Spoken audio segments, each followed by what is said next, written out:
Welcome back, ladies and gentlemen, to Full House Games. After that little bit of a debacle in round 3 there. Yeah. With Corey. You are, of course, listening to myself, Caleb House, and Ben Clinic, and we are watching Justin Robb, who is playing a Jund Plainswalkers. Very nice deck, which has come out of the woodwork of M15, and he... Adding Nissa really pushed that deck over the top. Yeah, absolutely. Nissa is such a strong card. And he is playing against Nick, who is playing black with a bit of a splash for white.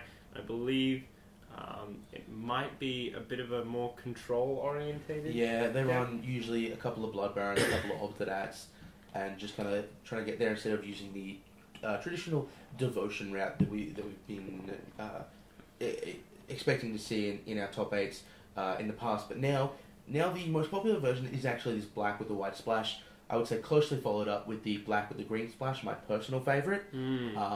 Those would be the... Do you smell what the Rock is cooking? I love the Rock, man. The Rock is my favourite deck, sort of across all formats. So the fact that it was in standard means I was playing it for a bit and I enjoyed it. But look, the black-white version seems to be the most popular, and I can see why. Yeah. Blood Baron and Obsidat are just ridiculous spells.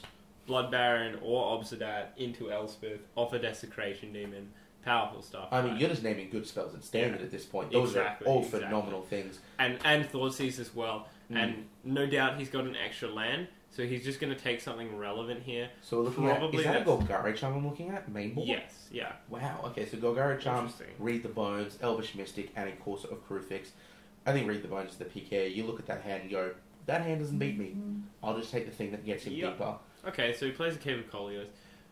I would have maybe played Caves turn 1 and turn 2 done that Thoughtseize. It costs you 3 damage, right? But you get to see that scry and you get to know if it's more or less relevant depending on what your opponent has in hand. I guess it depends on what he has in hand, right? Exactly, like if he then goes, 3rd turn this, 4th turn this, but he only had, 2 lands in hand at the time and wanted to play around maybe topping deck of scry landing this turn. Mm-hmm. That's clear what that could be what he was doing there. But look, I think it's fine either way in this situation. I probably would have led with the Caves of Colios play. There is also the other argument with, you're not going to take his Elvish Mystic, probably. You're probably not going to take his Sylvan Carotid. Mm-hmm. Maybe just wait the turn, allow him to top deck more spells that you're going to have access to, which are going to be more relevant to actually take. So there is the argument to be made for making... I know Mono Black aggro tends to not do the turn 1 Thoughtseize, and if they have a turn 1 play that's also relevant, they tend to wait for turn 3 and Thoughtseize then, play another 2-drop, snake their verdict. Because that's the only spell you want to take. There's no other spell in Blue-White Control's deck, maybe the D-Sphere or something like that, or Sphinx's Rev, that you want to take. You just want to hit their verdict so you can keep pounding their face in. Absolutely. Probably those D-Spheres playing the rats. But, and Justin Robb is not in a good position here because he's got his Elvish Mystic Beats on. Well, it might not be that terrible if you think about it. He's, just sort of... He's lost the Corsair, which is unfortunate. But, that is unfortunate. That's a great spell. He could just be avoiding the shock, seeing what his opponent plays, baiting out some removal, and then landing that Nissa next turn with, 5 mana if he loses one guy, unless it's to a Bile Blight. Lifebane Zombie, here we go. Let's see. Golgari Charm and... And now we see why the Golgari Charm is relevant main board. Well, it's going to hurt himself more than I think it's going to hurt his opponent here. Very true. But look, swinging with those Elvish Mystics, and he is not going to trade an Elvish Mystic for a Lifebane Zombie, I can tell you that much. Urborg. How many black sources? Yeah, his opponent's got 2 black sources. No point in not jamming Urborg. If he needed black, he has black. So. It does, however, mean that his opponent can now not play... can now avoid, taking 1 damage for that Caves of Colios. You could save it for colours anyway, so I mean, it was only going to be relevant double black spells. I still think you just make the land drop. It's the absolutely. I agree. Yeah. But look, we got a Mutavault here, and we got a Lifebane Zombie. Fairly, I don't want to say mediocre board. Oh, is that a Bile Blight? That's a Bile Blight. That hurts. 3 for 1. Sure, but you know what Rob should maybe response. And read the bones. Read the bones, Scry 2, right. draw 2, lose 2. That's going to put Nick up a lot. Yeah, a lot of 2s in read the bones. No. Scry 2, draw 2, read 2. And Rob is playing with or Justin is playing with with a carry added. So if he gets that read the bones, the actual effect is look at the top 2 cards, revealing the top one, and then put them back in any order. Reveal the top, and then reveal both your draws. So how does carry to... Sorry, not carry added. Courser of Crewfix, of course. If he's got Courser of Crewfix, would have got to see a lot of plays if he got to do that himself. Ooh. Sure. And there's a pack rat. That's going to hurt him in this game, especially with the Mutavault. Nothing on the top. He's just ripping off the top now. He's got 2 cards in hand, I believe. One off to the side of the left there, one off to the right, and I believe the deck runs Museum Mortis, so maybe he can just overload that. Okay. But he would need a 3rd red source, I believe.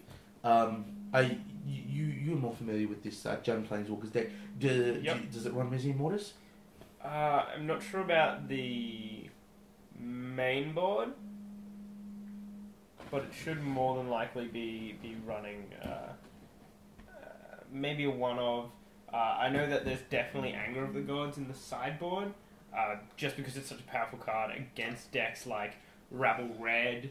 I think it's been underplayed simply by virtue of aggro not being as good as it has been in past standards. I mean, let's say you're going up against Justin Robb here, and he's on the play, and he goes turn 1 Elvish Mystic into turn 2 Courser of Crewfix. If you're the aggro player, you literally, if you had a turn 1 threat, never had an opportunity to swing in. You did not have a combat phase in which you weren't facing down a 2/4 blocker. That exactly. is just so weak against that strategy. Like, if you're on aggro deck, this is not a good time to be in standard at the moment. You really need these Rabble Red and Boris Burn decks. These are the red decks we're seeing. Those are the red decks you need to actually get through this. Just Rabble Red, just like, I'm going to be able to throw as many creatures as you possible. Shields up Jund. And just be able to burn you to the face for what I can't get through. Because things like Courser of Crewfix are just insanely good blockers. Courser of Crewfix is seeing modern play right now. In the Rock, it has seen a little bit of legacy play in the sideboard of lands. It's seen play in Vintage. It has? There is a combo deck in Vintage with Courser of Crewfix. That's insane. The card Courser, is Fast Bond, and I believe Courser it's Piranha Fast Marsh with a Crucible of Worlds in play and a Strip Mine. Or a Courser Wasteland. and...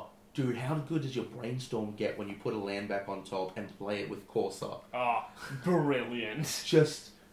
your Brainstorm, already a good card, didn't need help.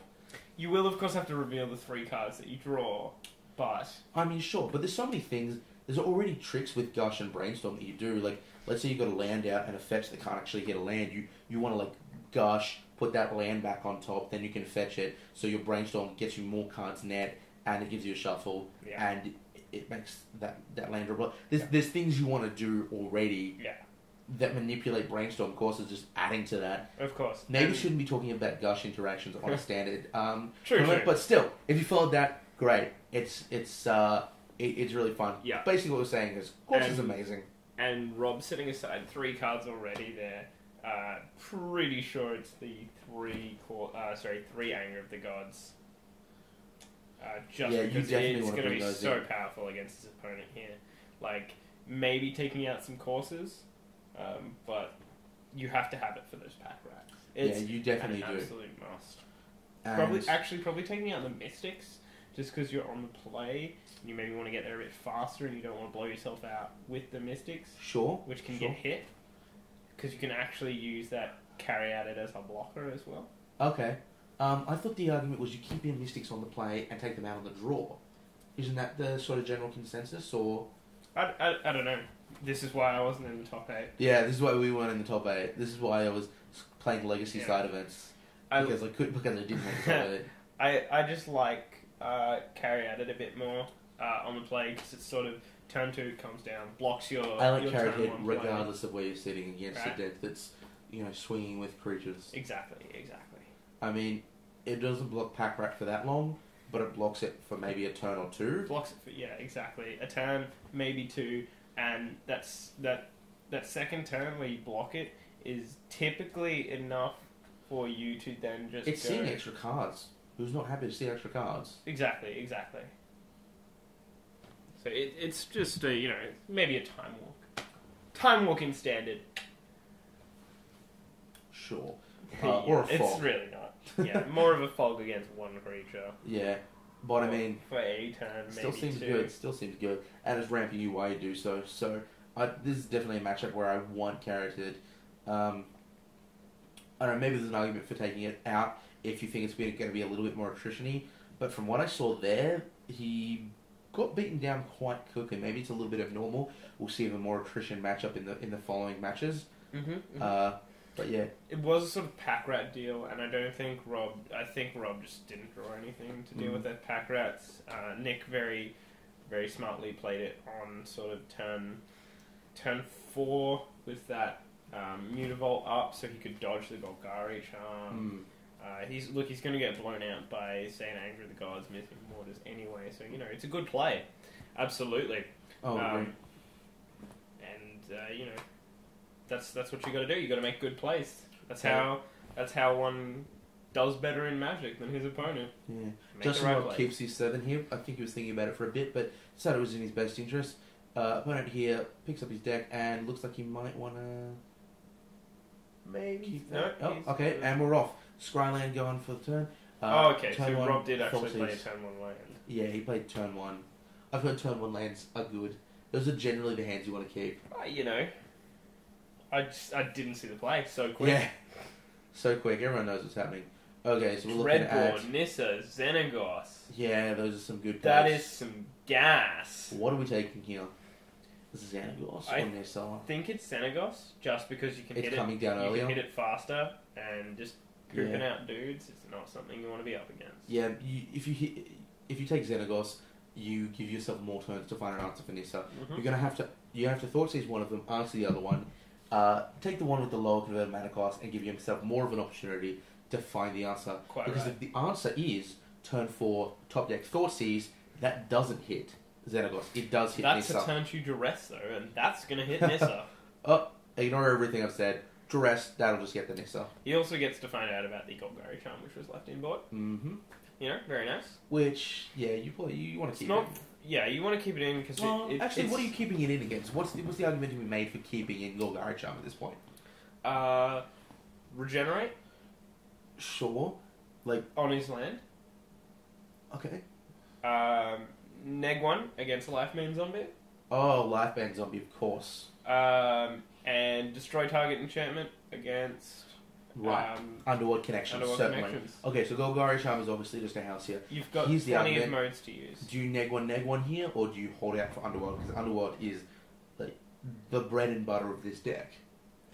I don't know, we saw Rob not use the neg 1 earlier, get just straight up against the Lifebane Zombies, so it really depends on what he draws. I mean, there's no harm in taking a couple of hits. And what's life when you can... Coming back to this point, we've got the Lifebane Zombie, which has Intimidate, and we sort of talked up... Excuse me.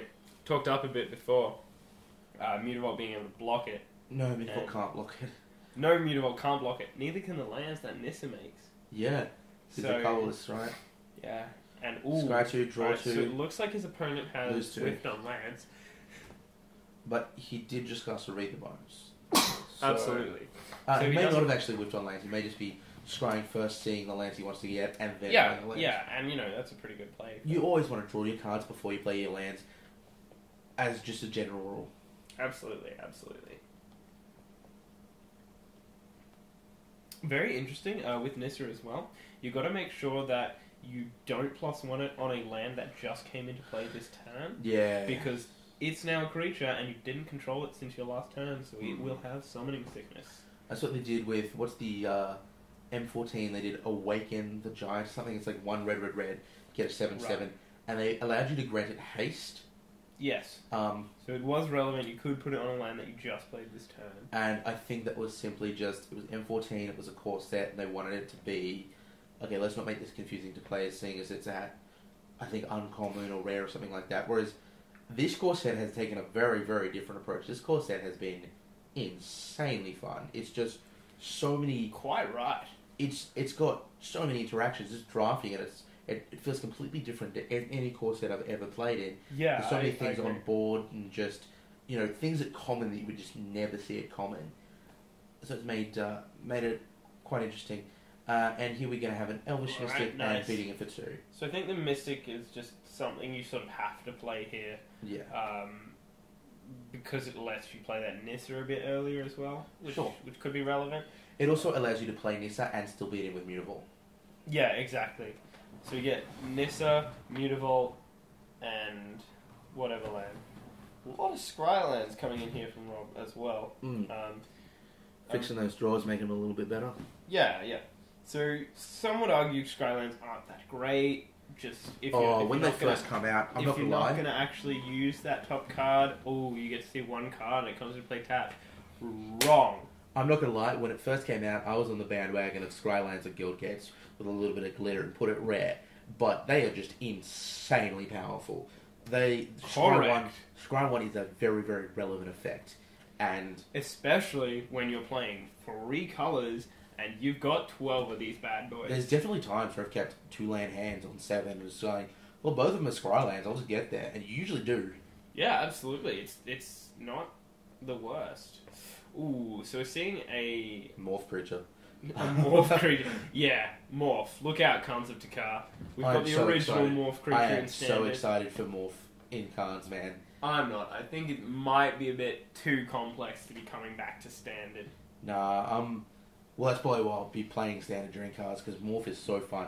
You're just looking at the card, what is it? Is it a... I agree, it's so good to psych your opponent out with a Morph creature. Is it a Grey Ogre that's just an Elvish Mystic, or is it a Grey Ogre that's actually a Chroma? You don't know. Yeah, you have to play around both. What's this do to? Or what's he going to do? My favourite was just the ridiculously overcosted, terrible card, and you just morph it, play it face down, and you really never want to... flip it. But that's the beauty of it. It doesn't matter how expensive it is. You can always play it as a Grey Ogre, and then it can just sit there as a 3-mana 2/2, trade away with their bear, trade away with their dumb stuff, and then if you ever get to that point, you just go, tap out, flip it over. This is probably going to kill you. It also doesn't use the stack, so you can counter split-second spells. There's a couple of tricky interactions where you can get some crazy town stuff off just because of how Morph works. What a strange mechanic. I'm really surprised it doesn't actually use the stack, just because of... Yeah, I don't know enough about the rules to understand why that would be a thing. You would assume that it's an activated ability of the card itself. That's a Nissa. Yep. That is a Nissa. Wait, did you just make his Mutavault a 4/4? Sure. Seems good. Seems good. Why not? Seems value. Based on... He might have... intense. The deck does have intense mana requirements, and he's just gone, well, I'll make my colourless land the one that I want to make a 4/4. Yeah, that seems good. I mean, why not? He's really going to struggle against this Obsidat, absolutely. I'm surprised he didn't say that that Blood Crypt or something. Blood Crypt one, and then just sort of animate and block with the Mutavault. I think it's one of those things. If he loses it, it might mess up his colours a little bit. I mean, he does have a lot of land, but if Mythic Mortar is a concern, then you have triple red up and just things like that. True, very true.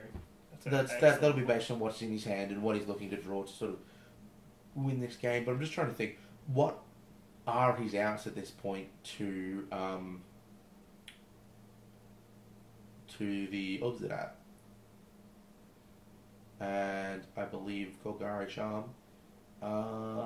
Neg 1. There we go. There's the answer. So if he swings in,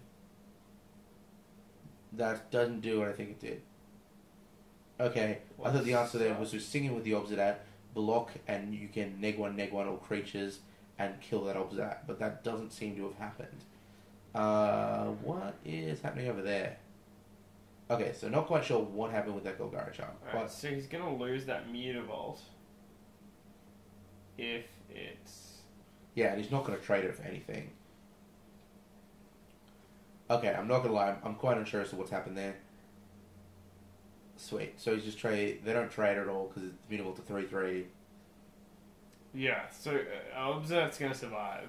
Yeah, I think doing that post-combat probably would have been the play block. I think he had to sack just because...